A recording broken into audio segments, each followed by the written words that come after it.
Bonjour. Bonjour. Ça va? Ouais, bien. Ouais, tu nous accueilles dans ton atelier? Oui. Ouais. Ça fait combien de temps que tu es là? Ça fait depuis 12 ans. 12 ans. Après la grande période de Bartholoméo de vente, c'est pour ça que tu t'es acheté ça? Ouais. Tout à fait. Exactement. Alors derrière, on a une œuvre qui date de cette période ou Alors non, ça c'est des travaux qui sont récents. On va dire que j'ai commencé à travailler comme ça. Au départ, c'est la première expérimentation, c'était en 2012, mais j'étais pas là-dedans encore. Puis c'est revenu avec une première performance au Fort du Bruissin, avec un chorégraphe, David Brun. en France Ville? Voilà, en 2015. Puis à la Friche Lamartine aussi en 2016. Voilà, et puis je suis pas. Du coup, c'était de façon assez épisodique, 2 perfs par an. Voilà, et avec quelque chose d'assez éphémère, je gardais pas. Et puis voilà, aujourd'hui c'est.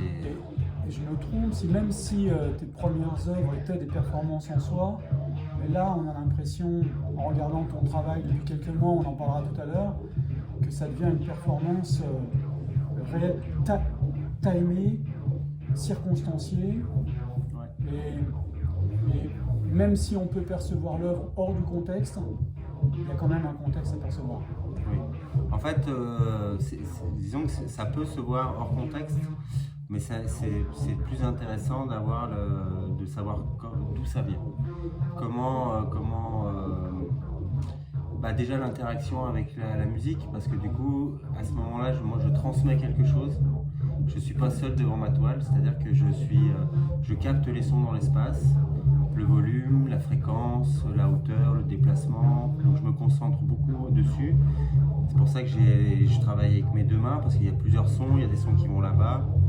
Après il y a le mouvement du corps, parce que du coup si le son s'éloigne, je m'éloigne, du coup ça crée une tension, donc du coup il y a une véritable intention de venir habiter le son en fait.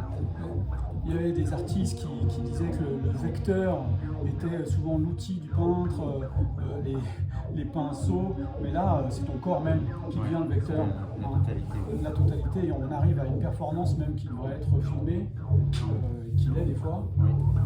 Donc là on travaille à la fois sur la couleur, le mouvement, quelque chose des fois qui est très organique. Tu as fait des œuvres avec beaucoup plus de matière. Oui. C'est quelque chose qui te manque ou tu as compensé la matière par autre chose?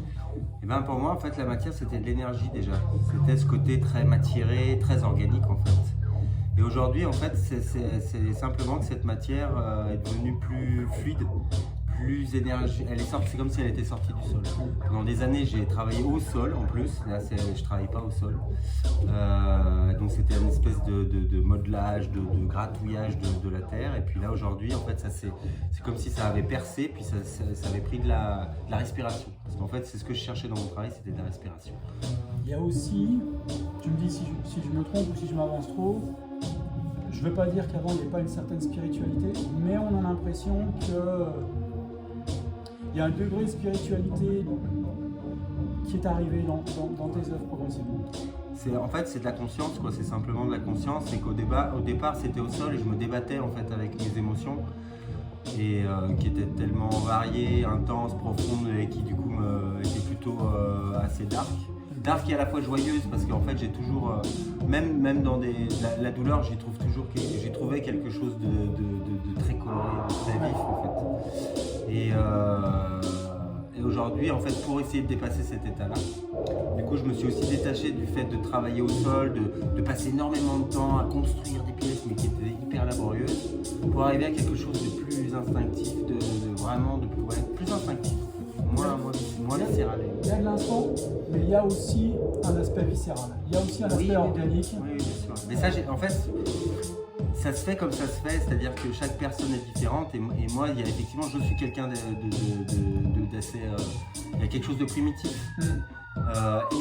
Parce qu'en fait, je suis aussi très mental, mais dans mon travail, j'essaye de retrouver ce côté primitif ce geste premier. Et en plus, c'est vrai, il y a ce côté qui je suis en fait. Quel est cet être humain si on enlève le cerveau, et je crois que c'est ça qui s'inscrit, et c'est intéressant quand on est dans une émotion, donc émettre une intention, une émotion, C'est ce qu'on fait dans la méditation par exemple, et ben là c'est la même chose. Et ben on se rend compte qu'en fermant les yeux, en laissant aller, tout en se concentrant sur ce qui se passe, et ben en règle générale, enfin même toujours, c'est l'émotion qu'on ressent. Cette toile là par exemple, elle a été faite donc, avec Clément, donc, avec ses platines.